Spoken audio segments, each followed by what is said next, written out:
Welcome to Beyond the Press Release, a production of Gorecom, in which we take the time to speak with small cap executives after they put out important news. With us today, happy to have him back, Jay Hutton, CEO at VSBLTY Groupe Technologies, trades on the CSE under VSBY for our friends in the US, VSBGF, and for our friends in Europe on Frankfurt under 5VS. For those who are new to the story, and there's going to be a lot of you because you're seeing the almost $10 million financing being done, the Grupo Modelo update that's coming out. So we know that's attracting more people. There's a lot of tech going on here. Here's all you need to know so we can summarize it. VSBLTY is the world leader, and we're not saying that very lightly, in proactive digital display. What does that mean in layman's terms? They're taking that traditional static digital displays and or cameras that you're seeing in stores, arenas, stadiums, and other mass places like that. They're combining artificial intelligence and machine learning on that. And again, I'm being pretty basic there. And what they're doing, what the result is, they're creating a real-time advertising and security solution, the likes of which the world has never seen before. It's the intersection of marketing security. Is that just big words from a small cap company in the CSE? More than just lip service. They're working with Intel and Taiwan-based Ability Enterprise to develop intelligent cameras for, amongst other things, smart city applications. Sensormatic, they're working with Sensormatic Solutions, which is a Johnson Controls company, to take a new level of insights to help retailers make better business decisions. And even Imbera, you don't know who they are, but the world's #1 commercial refrigeration manufacturer. You know, when you walk into the grocery store and you see nothing but glass windows, or the gas station, and maybe they got some stickers on them. Well, VSBLTY with Imbera and their other partners is going to turn this into proactive digital displays. So there's no lip service. This isn't just a bunch of big talk. And the big one, what we're talking about today, their major deal with Grupo Modelo, who's part of the Anheuser-Busch family of companies, to create a network of up to 50, an in-store media network for up to 50,000 stores throughout Mexico and Central America and South America. That's what we're talking about. Jay, I know that's a mouthful, but you guys are doing a lot. Welcome back. Thank you. You've become quite proficient at that, George. Very skilled. You're making it easy. But that is one of our longer intros. But damn, you guys are just doing such amazing things. It's a lot. We have a lot going on. In fact, every Monday morning, I have my management team meeting, and they tend to stretch because there is so much going on at the moment. It's exciting, of course, but a lot.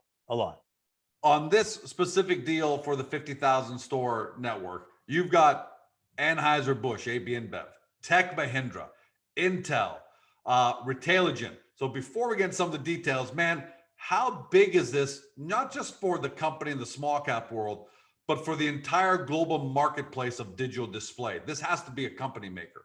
That's a really good place to start. So yes, it is a company maker. But more than anything, it's validation of the store as media. And that's an industry that generates industry benefit. It's not just VSBLTY. Of course, I care a great deal more about what's good for VSBLTY versus the market. But for many years, certainly 3 or 4 years, the idea that digital transformation in retail is going to bring about a scenario in which those digital platforms are going to be worth money to brands, Unilever, Coca-Cola, PepsiCo, et cetera. And computer vision can be used to measure the experience. We knew that was incubating for a while. And I don't know, maybe because of COVID, because a lot of things changed in COVID, but just accelerated out of the gates because of COVID. And to put it in context, the ABI deal is significant to the industry because it is, as far as I know, the largest single media in-store network being built right now on the planet, and validates more than anything that flavors of retail, in this case, it's convenience, right? Not grocery, not DIY, but it's convenience, which is a kind of retail, is valuable as an advertising channel. And that, I think, more than anything, tells the industry that, hey, man, get ready because this thing is going. And you stole my thunder on the question there because I have it right on my screen. Is this the biggest in-store media network on the planet? To my knowledge, it is. Yeah. What does that do? What does that do for the phone starting to ring as far as a biz dev tool? Because the biggest brands in the world must be paying attention. And I know you can't be specific, but does the phone just continue to ring now? You guys on the map around the world? We are probably pursuing 9 different opportunities for networks. Not a single one of them is as big as this one, to sort of validate what I said earlier. But the idea, and really, if you look at the marketplace, the 2 places in which this will be generating revenue first are grocery. Think of grocery. You've got, in a typical grocery, you might have 75 to 100,000 SKUs, unique parts, products. So these are all potential advertisers. So it's obviously a very arable ground for the idea of store as media. The second area that is also growing is convenience store, which roughly, even though it's in the Latin American context, it's just a little bit more than a convenience store. The convenience store category has 5,000 to 7,000 SKUs, still are incredibly valuable medium, and those 2 are asserting themselves. So yes, we're getting involved in conversations we weren't involved before. Somewhere between 8 and a dozen opportunities at various levels of engagement are happening right now. But here's the thing, you didn't ask me this, but I'll answer it in a different way. I'm probably going to, and you know it. Surprisingly, that phone is ringing from other ABI regions, which is interesting. None of them have advanced to the point where they're showing valid, predictable cadence. But it's interesting that we're gathering the attention of other locations. This is a dominant brand. They have 605 or so iconic brands under the single ABI umbrella. So as I said before, I think I've said to you, it's the perfect customer for us because they are both a bricks and mortar retailer and they understand the language of that environment.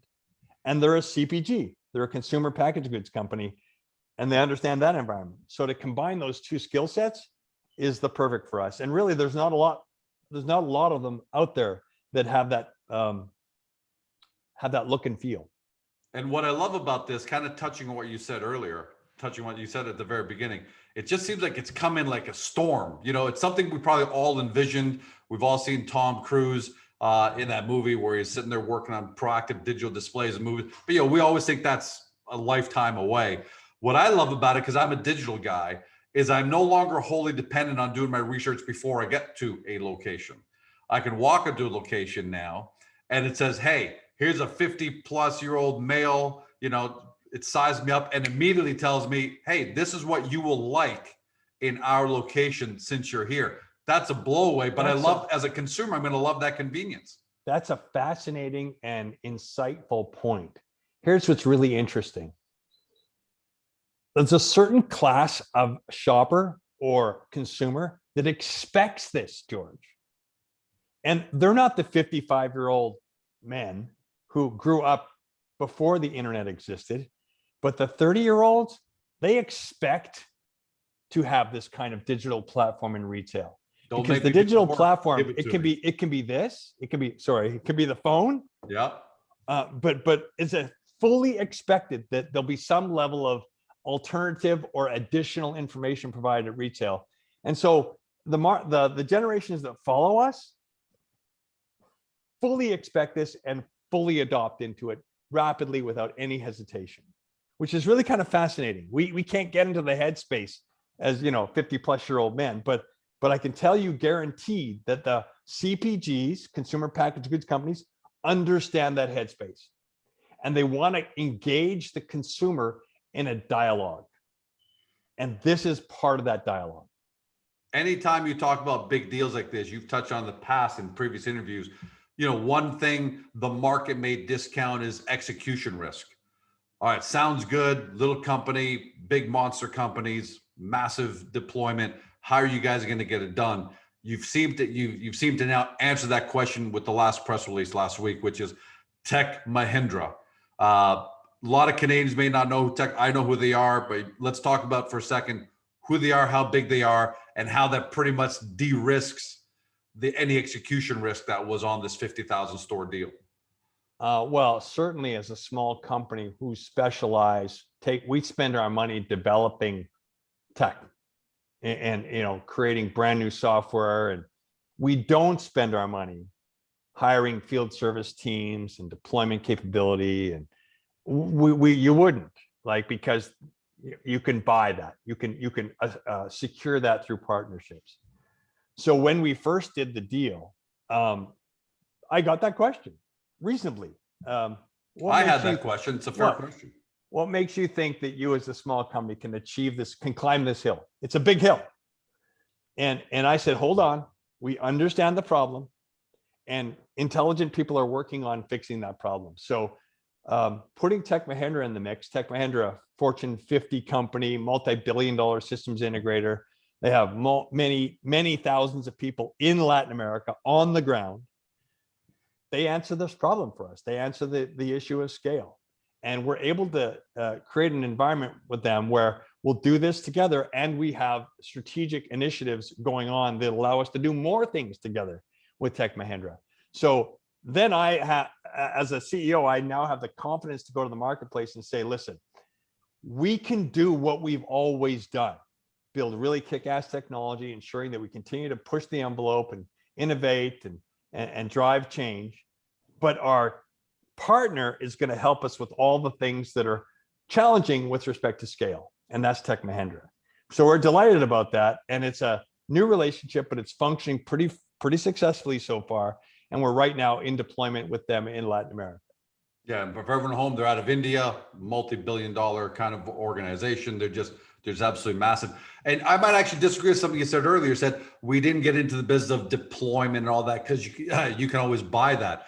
I don't even know if you can, because it's so big or it costs so much money, you wouldn't be able to buy it. But Tech Mahindra as a partner means these phone calls you're getting from other jurisdictions, other places on the planet, means they can grow right along with you. They're just that big. It's reasonable to assume that a call might come in from wherever, Eastern Europe.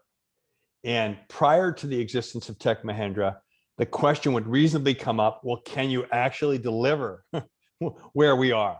And the answer would have to, in all candor, we'd have to figure that out. I don't know. We'd have to figure that out. Now the answer is immediately yes, because we know Tech Mahindra has this many people in the region. We know Tech Mahindra has an existing working relationship with us. We've developed our processes. We understand how we work together. And now I've got an immediate response to a, network number two, that of course we can do it. And this is how we do it.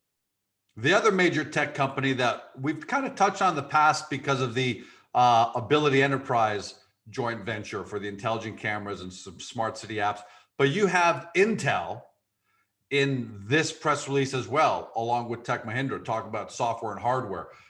So we've never really had to talk about them, but you have to, right? Especially when they're in the headline of your press release. What does Intel now bring to this relationship, to this massive endeavor? So we've had a several-year relationship with Intel that has touched on and influenced many parts of our business.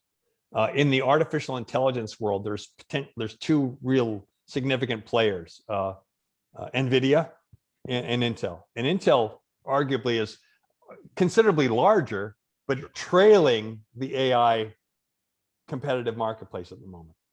And so we made a bet that we would align ourselves with Intel, because at the end of the day, they may be down in terms of their market share at the moment, but they won't be there forever. They have enormous muscle, enormous R&D, enormous science, and significant agile manufacturing ability.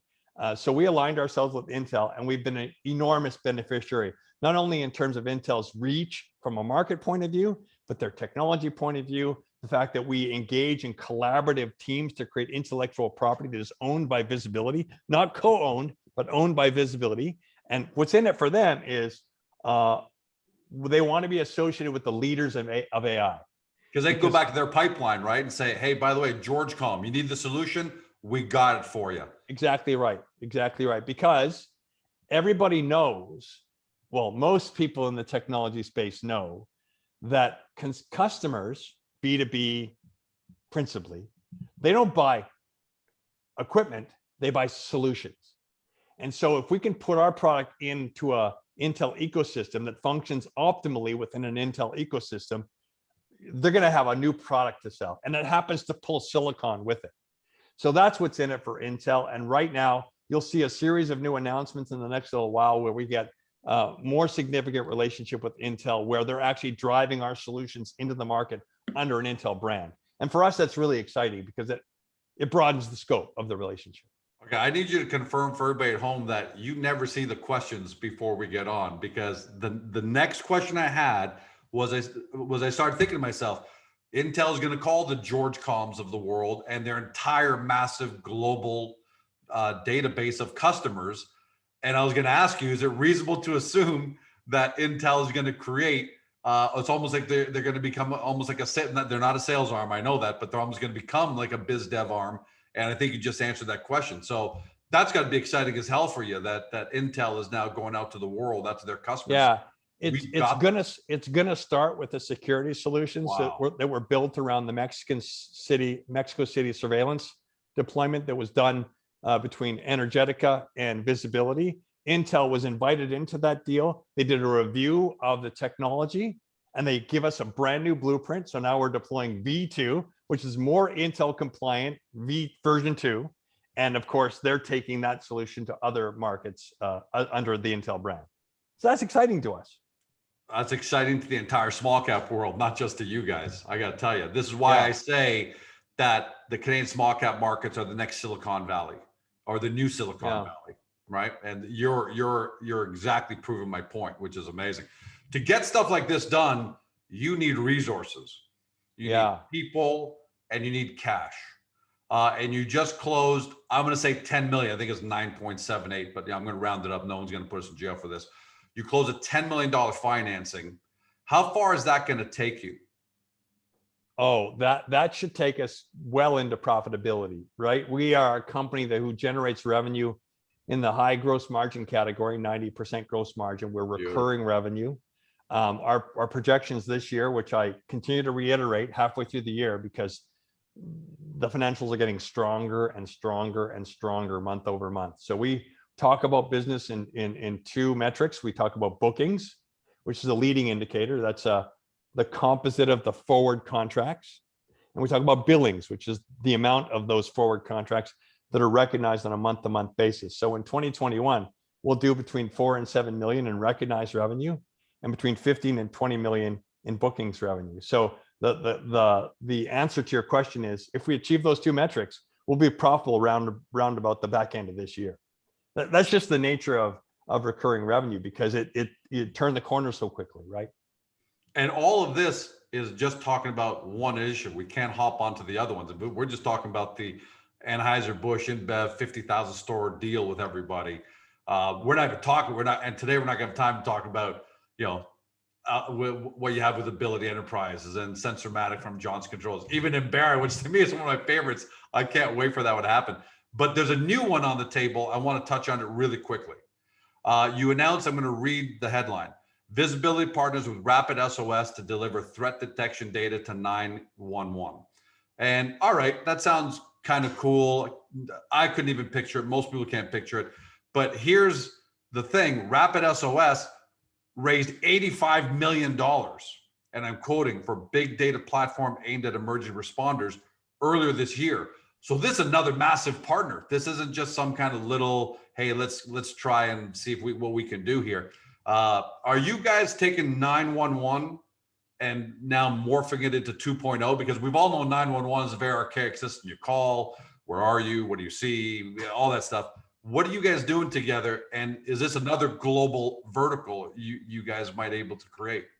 So first of all, to understand what they do location data, right? So if someone calls into 911, one of the most difficult things to do, and there's really tragic examples of this not functioning well, is getting X and Y axis. Where are you, George? If you're calling on a mobile phone, and 99% of the people are calling on mobile phones, then we have to rely upon the network itself to provide us enough information as to where you might be. That functions reasonably well. It's getting better and better. There's now E911, which is enhanced 911. It increases location. So these guys are participants in the location-based area of the business. They're making that better. Today, they power 4,500 PSAPs. There's a security acronym for you. Public Service Answering Point, basically a 911 center. So the idea that we hypothesized together with them is, well, what if we could do something proactive with weapons detection? What if in the case of a building or a venue or a parking lot or an area that is high crime, if we identified weapons and we alerted to the 911 center in the same way a call would alert to the 911 center, but when we alert with a video clip and an acknowledgement that a weapon was seen, wouldn't we reasonably be able to take a bit of a bite out of some of the violence that's going on in America? A lot of times, which, by the way, is walk right into a gauntlet. They don't even know what they're walking into. Right. So the idea here is to provide 911 centers with IoT data. So not a phone call, I've just crashed my car, but a proactive machine-driven alert that is then validated by, yes, that actually is a weapon. Let's send somebody. That's a game changer. And so we've got this opportunity. And frankly, George, it will start with hospitals and schools and commercial buildings, right? That's where it will be deployed first. But we're talking about providing proactive information to a 911 center of information that is connected to crime. And that will help in the response. It'll potentially lead to the savings of lives. I talk about this FedEx facility where the guy approached the facility. Not only did he call and threaten the facility, so they knew it was coming, but he brandished a weapon 20 meters from the entrance. If that were to happen, George, we could instruct the building systems to go into lockdown. And so we're leading to a point where some of the stuff we're doing, not yet, but very soon, will lead to tangible savings of lives, which to me is an outcome we had not expected, but are delighted to see the prospect of that soon. Yeah, and as a human, you got to love that. And as a shareholder, it's just an example of another massive organization that is partnering with VSBLTY. And you asked me about that. That's a company that has been a bit of the darling of the private equity space this year, because they've raised a bunch of money. They've said no to a bunch of money, and the valuation, it's hard to figure out what the valuation, but it's certainly several hundred million. And it's a 4-year-old company. So they're changing the landscape of 911 right now. Yeah, and to do that, VSBLTY is going to help them do that. So that's right. That to me says, man, you effectively together might be Appleizing the 911 vertical. Even though we don't look at it as a business vertical, there still is an operation there. But it seems like you guys are going to help take it from the old-fashioned just call and frantically speak as fast as you can to really make it a tech solution. And obviously, Rapid SOS is going to be leading that charge, but to have you as a partner just speaks volumes, man. We're delighted, and they're delighted. So the opportunities to work together, I think, are really exciting. So Jay, we're midsummer. This is when investors kind of slow down and regroup a little bit. What's your message to everybody, given what's now happened the last 2-3 weeks? You raised the money, you moved to definitive agreement on this Grupo Technologies, on this Grupo Modelo initiative. What's your message to everybody now? My message is, it's my first boss told me when I ran a public company for the first time. He said, being a public company CEO is actually pretty easy. Tell people what you're going to do it, and then remind them what you've done. So part of what my message is we're telling the market what we're doing, and we're getting it done.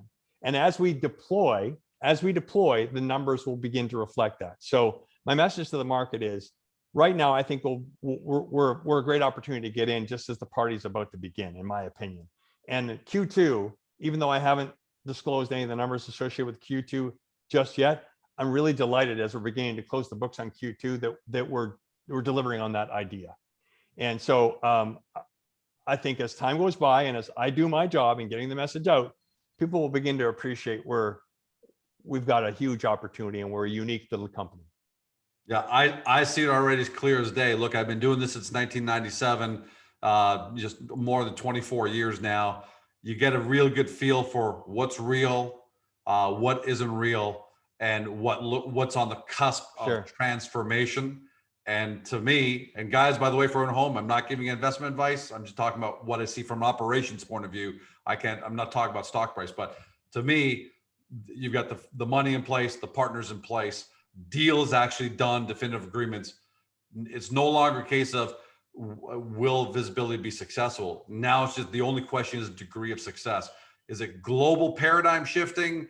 Is it regional, greatness? Or is it going to be a small cap darling story?